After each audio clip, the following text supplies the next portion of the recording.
Hello, Mr. So-and-so here, and this time with no greeting from my character, but instead a look at this epic looking new weapon. Now, where does it come from? March 22nd we received update 2.0 for Monster Hunter World, and that introduced a new monster, at least to Monster Hunter World.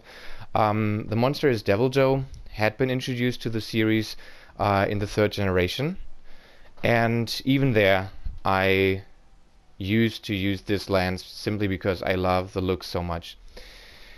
Now what I'm bringing to you is a mixed armor set to make the best of this lance. Mixed armor set, or of course some people refer to them as builds in Monster Hunter World.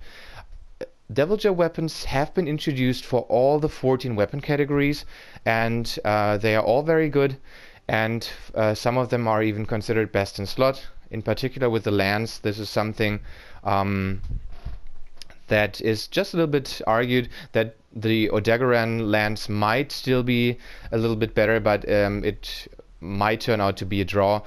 It will nevertheless be a very, very powerful weapon.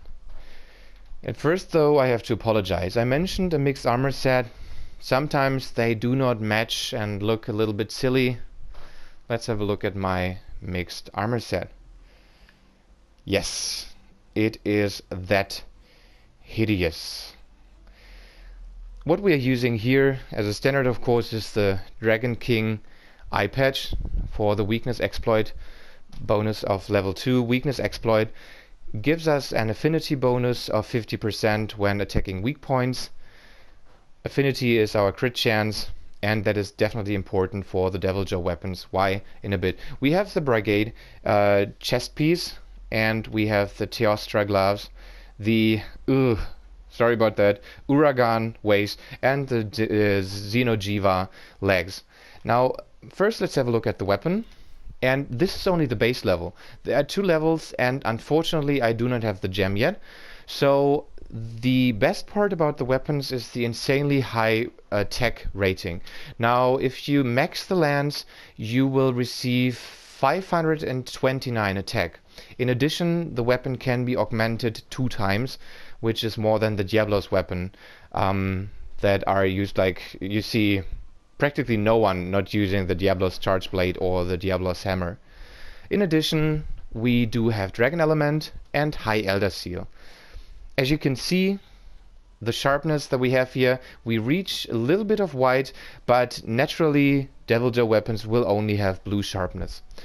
Also, and that is the downside, the negative affinity of 25%. Now, negative affinity means not only that you will not receive that many critical hits, but you might also have situations, or attacks where you do less damage than your base damage. So we have to counter that. We can of course do that with the armor pieces, but also things like the affinity booster. What I'm using in addition to the armor sets is an attack charm. I used to focus a lot more on guarding. With this set we try to rely on the natural guarding capabilities of the lance, but more on that in a bit. Now, why do we want white sharpness? Because the damage multipliers are higher the higher your sharpness level is. So with white sharpness, that's basically a 10% damage bonus, and that is something you want to keep. Now, the downside about this hideous mixed armor set is the reliance on very, very important and also hard to get decorations. Meanwhile, I have most of them several times, so it doesn't seem to be that bad. Others, on the other hand, like handicraft, are really rare, but more on that in a moment. Let's have a look at the set, the skills, and also the decorations. Our skills: attack boost level 5. That means we not only receive additional attack, we also receive an affinity bonus of 5%. Then we have critical eye coming from the expert jewels, giving us another 10% affinity bonus. We do have, okay, that doesn't work that way. Okay, no, I can't show it because of the armor pieces. It's naturally on the armor pieces. We do have weakness exploit at max level 3. Again, attacking weak points now means 50% affinity bonus, so you should always aim for the weak points. We do have critical boost, giving more damage to our critical hits. Then we use 1 handicraft jewel, and I only have 1, so they seem to be really rare.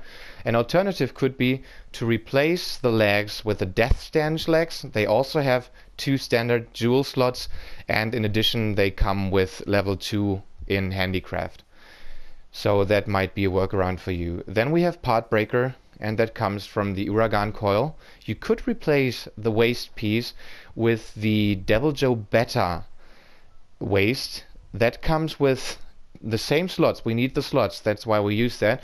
It comes with latent power. Latent power gives you an affinity bonus.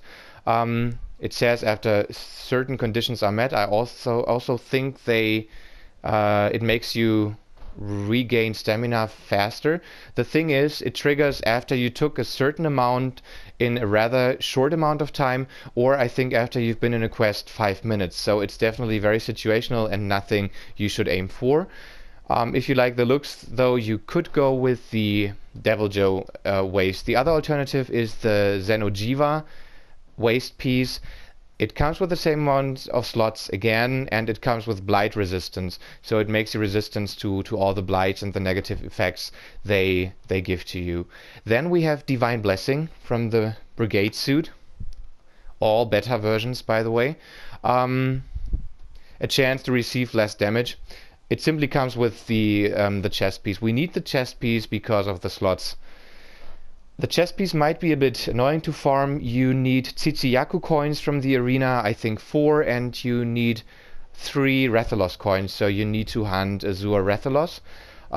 So that might involve some farming, but it shouldn't be too bad. Then we have Flinch Free. That comes with the Xenojiva legs. Of course, you could also replace the legs with the death stanch legs, as I said before, and use a brace jewel. You only need level 1 of Flinch Free, but for lands and gun lands, this is definitely a godsend. Other players can stagger lands and gun lands like crazy. Level 1 of Flinch Free makes most of the player attacks go through you. There are still some charge attacks staggering you, but the majority won't be a problem. And then, that is probably the most important part, that is Protective Polish. So you need a sharp jewel. Protective Polish makes your weapon not lose sharpness for a minute after sharpening it, and due to the tiny amount of white sharpness, we need to keep that in some way, so therefore only level 1 in handicraft and Protective Polish together we will be able to keep that white sharpness for quite some time, and hopefully only have to sharpen maybe 1 time per area before the monster moves. So of course, as I said, you can maybe replace the legs if you are missing some of the decorations, and of course you can adjust that to your needs. So in that case, let's have a look here. For instance, I got rid of Critical Eye and 1 level of attack boost to go with Effluvia resistance if I'm fighting Val, because yeah, fighting Val without Effluvia resistance is definitely a pain in the ass if you ask me.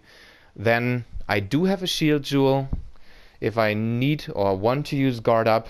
There are certain attacks that you cannot block with the standard guard skill or the standard guard of the lands.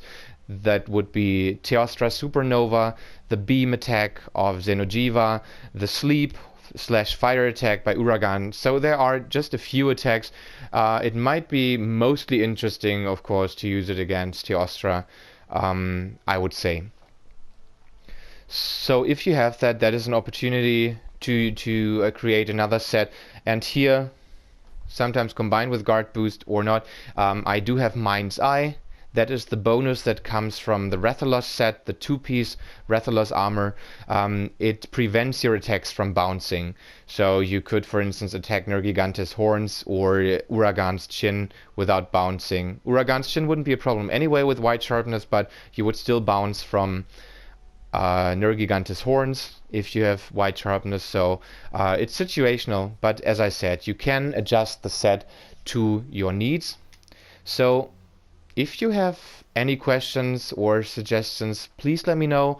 Otherwise, look out for more sets coming. I definitely need to spend some time during the weekend to farm Deviljho gems. The downside is that The Deviljho gem cannot be gained from the melder by using a gold Wyverian ticket as all the other gems, so you definitely have to farm them. On the other hand, people reported that they seem to be more common than other gems. So in that case, let's finish with a final look at this beautiful weapon. And otherwise, see you soon, and again, any questions, just post them in the comments. Bye bye.